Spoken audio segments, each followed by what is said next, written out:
৭৫ কেন হয়েছিল sir? Army ২৫-২৬ রাতে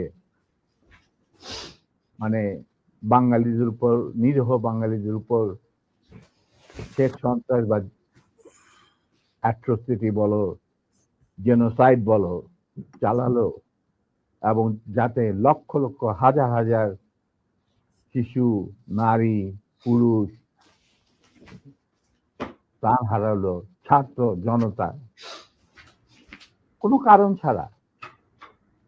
তারপর তখন সেই অবস্থায় আমাদের দেশের তথাকথিত বড় বড় জাতীয় নেতারা বিভিন্ন দলের, তাদেরকে কিন্তু কাউকে খুঁজে পাওয়া গেল না। তারা তখন তাদের নিজেদের জীবন বাঁচিয়ে যার যার মতো জায়গায় চলে গেলেন। মুজিব স্বয়ং পাকিস্তান আর্মির কাছে ধরা দিলেন এবং তাদের সাথে একটা বন্দোবস্ত করে তার পরিবারের ভরণ পোষণের দায়িত্ব আর্মির হাতে তুলে দিয়ে তিনি পাকিস্তানে পাড়ি জমান। ডাক্তার কামাল হোসেনকে সঙ্গে, যিনি ছিল major via media between Mujib and the army জানতা। তখন সেই দিশাহারা মানুষ বুঝতে পারছিল না বাংলাদেশে যে তারা কি করবে, তারা কোথায় যাবে, কিভাবে নিজের প্রাণ বাঁচাবে। সেই সময় চিটাগাঙ্গে থেকে ভেসে আসলো মেজর জিয়ার স্বাধীনতার ডাক।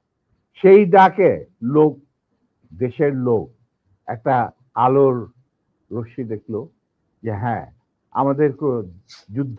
আমাদেরকে এইভাবে মরণের হাত থেকে বাঁচার জন্য আমাদেরকে যুদ্ধ করতে হবে। Simple is that.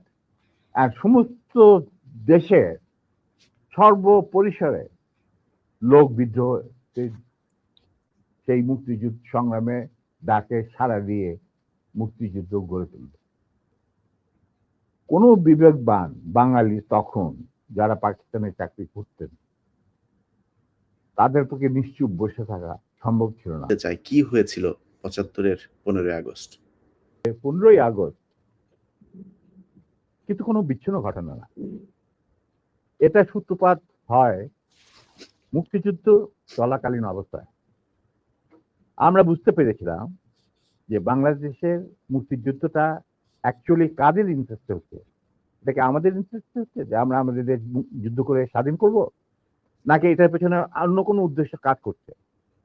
যখন ৭ দফাতে চুক্তি ১৬ই ডিসেম্বরে যে সারেন্ডার সেরেমনিতে হলো রেস কোর্সে, সেখানে পরিষ্কার বাংলাদেশের জনগণ দেখতে পেল যে পাকিস্তান আর্মি সারেন্ডার করছে ভারতীয় সেনাবাহিনীর কাছে, এবং সেখানে সাইন করছেন আরোরা ভারতীয় বাহিনীর পক্ষে, আর ওদিকে নিয়াজি পাকিস্তান আর্মির পক্ষে।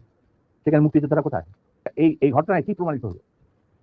ইন্ডিয়া প্রমাণ করলো সারা বিশ্বে যে বাংলাদেশের জনগণ নিজেরা যুদ্ধ করে দেশ স্বাধীন করেনি। বাংলাদেশ নামক একটি রাষ্ট্র প্রিমেচুরলি জন্ম দেওয়া হয়েছে as an outcome of Indo Pakistan war, যেখানে ইন্ডিয়া জিতেছে। কবি কাজী নজরুল উপস্থিত থাকা সত্ত্বেও আমরা সেই ভারতীয় নাগরিকের একটা গানকে আমাদের জাতির উপরে চাপিয়ে দেওয়া হলো জাতীয় সঙ্গীত। নজরুল ইসলামকে আমরা জাতীয় কবি আখ্যা দিয়ে থাকি, তাহলে নজরুল ইসলামের গান কেন হলো না? বা অন্য কারো গান হতে পারতো জাতীয় সঙ্গীত। ভালো ভালো কবি সাহিত্যিক ছিলেন আমাদের দেশে, কিন্তু মুজিব বিরোধী কোনো মানুষকে বাঁচিয়ে রাখা হবে না। তার জন্য যত লোক মারা দরকার মারা হবে, যত লোককে নেওয়া হবে, মেয়েদের ইজ্জত লুণ্ঠন করা হবে, কোনো সমস্যা নাই। এইভাবে প্রতিপক্ষের উপর ঝাঁপিয়ে পড়ায় ৪০,০০০-এরও বেশি লোক মারা গেছে, সেটা সবাই জানে, প্রত্যেক আসছে। কিন্তু সমস্যা দেখা দিল যে বাংলাদেশের মাটিতে যদি ইন্ডিয়ান সোলজাররা অবস্থান নেয়, তাহলে বিদেশ থেকে কোনো রকম কোনো দেশেই বাংলাদেশকে স্বীকৃতি দিতে রাজি না। কারণ পাকিস্তান ইতিমধ্যে সিকিউরিটি কাউন্সিল থেকে একটা আইন পাস করে নিল যে বাংলাদেশে কে নিয়ন্ত্রণ করছে ভারত, তাদের সেনাবাহিনীর মাধ্যমে, মুজিব সরকারের মাধ্যমে। অতএব এটা একটা ডিসপিউটেড টেরিটরি, এটা একটা স্বাধীন দেশ নয়। তাই আপনারা স্বাধীন কিভাবে রিকগনাইজ করবেন মুজিবের সরকারকে? এরপর এই অবস্থায় ইন্দিরা গান্ধী পড়ল মুজিবত, তো আজ মুজিব সরকার। তখন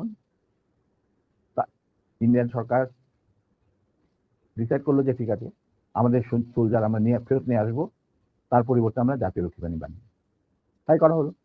তো যে কাজটা ইন্ডিয়ান আর্মি করছিল সেটা পরে জাতীয় রক্ষী বাহিনী করলো। আর কি ধরনের অত্যাচার, অবিচার, কি ধরনের মানে হত্যাযজ্ঞ, গুম, খুন এবং অনাচার, অবিচার মুজিব সরকার করছিল, সেটা খতিয়ান করার পর মুজিবের শক্তি বেড়ে গেল, তার নিষ্ঠুরতা এমন অসহনীয় পর্যায়ে চলে গেল। ইলিয়াস লুটপাট, মার ধর, চোরাচালান, নকল টাকা ছাপানো ভারত থেকে, এই সমস্ত মানে একটা আমাদের অস্তিত্বই এমন অবস্থায় গিয়ে থাকলো যে মানুষ একদিন মুজিবের জন্য দোয়া করেছিল যে আল্লাহ এই মুজিব আমাদের চোখের মনে আমাদের বাঁচাবে, দেশকে স্বাধীন করবে, বাঙালিদের ন্যায্য অধিকার আদায় করবে। সেই মুজিবের জন্য লোকজন আল্লাহর কাছে দোয়া চাচ্ছিল যে আল্লাহ আমাদের আজাদ দাও, নমরুদের হাত থেকে আজাদ দাও, আমরা শেষ মরে যাচ্ছি, সব কোথাও কোনো কেউ নেই প্রতিবাদ করা। এটা আমরা যারা সেনাবাহিনীতে তখন ছিলাম, যারা দেশপ্রেমী যোদ্ধা, তারা ঠিক মেনে নিতে পারেনি, যেভাবে তারা মেনে নিতে পারেনি। এরই পরিপ্রেক্ষিতে তাদের নেতৃত্বে সংগঠিত হয় একটা সেনা বিপ্লব। এইভাবেই জনস্বীকৃতি পেয়েছিল 15 আগস্টে বলশিবিক সামরিক অভ্যুত্থান। নিহত হয়েছে একটা সেনা অভ্যুত্থানের ঘটাকালে স্বতঃস্ফূর্ত ভাবে ইলিয়াস, ঘোষণাটা অবশ্য আমি দিয়েছিলাম, স্বতঃস্ফূর্ত ভাবে মুজিবের সেই মৃত্যুর খবর জানার পর আর বাকশালের পতনের খবর জানার পর লাখো লাখো লোক, মানে দেশের রাস্তা ঘাট, গঞ্জ, শহর, বন্দর, নগর, গ্রাম, সবাই আনন্দ মিছিল বের করলো। বলছি ফার্স্ট রিপাবলিক ছিল 71 মুক্তিযুদ্ধ, তারই ধারাবাহিকতায় হয়েছে 75 আগস্ট বিপ্লব, তারই ধারাবাহিকায় থার্ড রিপাবলিক হয়েছে 1924 সালের ছাত্র জনতার গণ অভ্যুত্থান। জিয়া রহমান আমাদেরই একজন ছিলেন। আচ্ছা, to be frank with you, উনি কোরআন শপথ নিয়ে আমাদের সাথে কাজ করতে রাজি ছিলেন, কিন্তু পরবর্তী পর্যায়ে তিনি তার নিয়ত থেকে সরে আসেন। তার জন্য তো আমরা দায়ী নয়, উনি দায়ী। এবং কিন্তু উনি ভেতরের খবর জানতেন না। জিয়া রহমান যখন দেখলো যে তিনি সেনা পরিষদের প্রায় 4000 লোককে মেরে ফেলেছেন তার ক্ষমতাকে কুক্ষিগত করার জন্য, আমরা তারপরে যখন তিনি দেখলেন যে তার অবস্থা খুব খারাপ, ভেতর তিনি ডিভাইড এন্ড রুল নীতি প্রয়োগ করেছিলেন, যেটা খুবই মারাত্মক একটা হুমকি ছিল তার জন্য, তিনি হয়তো বুঝতে পারেন নাই। তিনি যখন রাষ্ট্রীয় সফরে আসেন, আমার বাবাকে ডেপুটি ছিলেন। স্যার, আরেকটা জিনিস পরিষ্কার হয়েছে, স্যার আপনি কি একটা বলছিলেন যে কোরআন শপথ করা হয়েছিল, মানে কি হয়েছিল? আমি বলি, শোনো, এই যে সেনা পরিষদ, আমরা যখন ভারতে যুদ্ধ করছিলাম, যখন আমরা বুঝতে পারলাম ভারতের গেম প্ল্যানটা, তাদের একটা সুদূর প্রসারী চক্রান্তমূলক একটা পরিকল্পনা রয়েছে বাংলাদেশকে প্রথমে ক্লায়েন্ট স্টেট, তারপরে অঙ্গভূত করা, সিকিমের মতো। তখন আমরা ওই মুক্তিযুদ্ধের আড়ালে আমরা সেনা পরিষদের বীজ বপন করি। তো তোমার মধ্যে খুব কেয়ারফুলি আমাদের কর্মসূচি পড়লেন। তারপরে আমি একদিন গেলাম, উনি বলে যে আমি পড়লাম, আমি সম্পূর্ণভাবে একমত, স্বাধীন বাংলাদেশকে একটা সুখী, সমৃদ্ধ, আত্মনির্ভরশীল এবং আমাদের সংস্কৃতির ভিত্তিতে নতুন বাংলাদেশ গঠন করার জন্য এর চেয়ে ভালো কোনো রকম কর্মসূচি হতে পারে না। আমরা ধাপে ধাপে এটাকে কার্যকারী করব। তখন আমি বললাম, তাহলে কি আপনি আমাদের সাথে কাজ করতে রাজি আছেন? আমরা আপনাকেই আগে রেখে আমরা কাজ করতে চাই, কারণ ইউ আর দি সিনিয়র এবং আপনি একজন সৎ ব্যক্তি। উনি সৎ ছিলেন ব্যক্তিগতভাবে। আর তখন বললেন যে আমি রাজি। তখন বললেন যে স্যার, আমাদের সাংগঠনিক বিধান অনুযায়ী আপনাকে একটা কোরআন শপথ নিতে হবে, যে কোরআন ধরে আপনি বলবেন যে আমি এই কর্মসূচি ভিত্তিক কর্মকাণ্ড, সেটা পরিষদের কর্মকাণ্ড পরিচালনা করার জন্য শীর্ষ নেতা হিসেবে যোগ দিতে রাজি আছে। আপনার ওয়াইফকে অপহরণ করেছিল এই শেখ মুজিবের, তারপর গোলাম মোস্তফার ছেলে, এরা কামালের বন্ধু। তখন আমার একমাত্র শালা, যার নাম বাপ্পি, থেকে প্রায় 8 জন ট্রেনজারধারী সাদা পোশাক পরা লোক নামলো, আর ফোকসো গাড়ি থেকে নামলো, গাড়ি গোলাম মোস্তফা সামনে বারান্দাতে। আমি নিজে দাঁড়িয়ে, আপনি আসুন, আপনার বেগম যারা বারবার আর্মির, আজকে আমি উচিত শিক্ষা দেবো। আমি দেখলাম আমার চারদিকে ওই স্ট্রেঞ্জার ঠেকাইলো প্রায় 4-5 জন মানুষ, আর 4-5 জন খালে দাঁড়িয়ে। আমরা আমাকে ঠেলতে নিয়ে যাচ্ছে ম্যাকে। আপনি ব্যাপার কি গাড়ি, এটা একটা বিয়ে বাড়ি। এতে বললো যে আপনি তাকে একা নিয়ে যেতে পারবেন না, আপনি আমাকে সঙ্গে নিয়ে আসবেন। ঠিক আছে চল বলে ওরেও ধাক্কা দিয়ে উঠায় দিল মাইক্রোবাসে। তখন আমার খালা বললেন, আমাদের সাথে যাই করেন আপনি কিন্তু পার পাবেন। এইটা শোনার পর গাজি গেল একটু ঘাবড়ে, যে তাই তো, আমি যে উঠাই নিয়ে আসছি এটা তো সবাই দেখছে। তখন আমি বললাম যে আপনি যাই করেন, উনি যখন একটু হতভম্ব হয়ে দেখাচ্ছে, আমি বললাম যে গাজী সাহেব, আমি আপনাকে একটা পরামর্শ দিই, আপনি যাই করেন আপনি শেখ সাহেবের কাছ থেকে আগে পারমিশনটা নিয়ে নেন, এছাড়া আপনি বাঁচতে পারবেন না। এর মধ্যেই নিম্মিকে জড়াই ধরলেন মুজিবুর রহমান, মা তুই কাঁদিস না, আমি এটার বিচার করবো। এই হারামজাদা গাজী, তুই করছিস কি, এটা কি করলি তুই, যা ওর পা ধরে মাপচা। আমার বউয়ের পা ধরে মাপচা। গাজী একটু অগ্রসর হওয়ার পর আমার বউ বলো, নিজের চপ্পল খুলে বলো, খবরদার, তুমি আমার ক্ষমা পাওয়ার যোগ্য নয়, আমি তোমাকে ক্ষমা করতে পারবো না, তুমি পিছিয়ে যাও। মুজিব আর বাকিরা তো সব চুপ করে বসে, আমি চুপ করে দাঁড়িয়ে। তখন বলতেছে মা, আবার মুজিব আমার বউ নিম্মিকে জড়ে ধরে বললো, মা আমি এর উপযুক্ত বিচার করব, কি আমার ভরসা রাখ। তখন আমার বউ বলছিল, নিম্মি বলছিল যে চাচা, যাদের রক্তের উপরে আপনি আজ দেশের প্রধানমন্ত্রী, তাদেরই আজকে রক্ত ঝরাইতে হয় স্বাধীন দেশে, বিচারের মাল লাগবে, আল্লাহ তার বিচার করবে, আমি আপনার কাছে কোনো বিচার চাই না। তখন আবার হঠাৎ শেখ মুজিবুর রহমান সাহেব ডাকলেন চিফ অফ স্টাফ শরীর, ডাকার পরে কি কথা ছিল জানি না, উনি ফেরত এসে বললেন যে Dalim, you can go back to Comilla now, you to তোমার তোমার একটা তোমার এই তোমার নিমে দোষ করলো গাজী, কোর্ট অফ ইনকোয়ারি হচ্ছে আমার। আমি বললাম যে ঠিক আছে স্যার, কোর্ট অফ ইনকোয়ারি করতে করেন। আমি আর কুমিল্লা যাওয়া বন্ধ হলো। এরপরে আর আমার হঠাৎ ঢাকা থেকে ফোন আসলো যে 13 জন অফিসারকে আর্মি থেকে বাদ দেওয়া হয়েছে, ইনিশিয়ালি 65 জন অফিসারকে এনলিস্ট করা হয়েছে, আর প্রথম যে 7 জন অফিসার লিস্ট বাড়িয়েছে। হঠাৎ নূর আমাকে ফোন করে ঢাকা থেকে জানাইলো, হি ওয়াজ দেন এডিসি টু জিয়া রহমান, যে স্যার আমাদেরকে তো ত্যাগ করা হয়েছে পিও 9-এর আন্ডারে,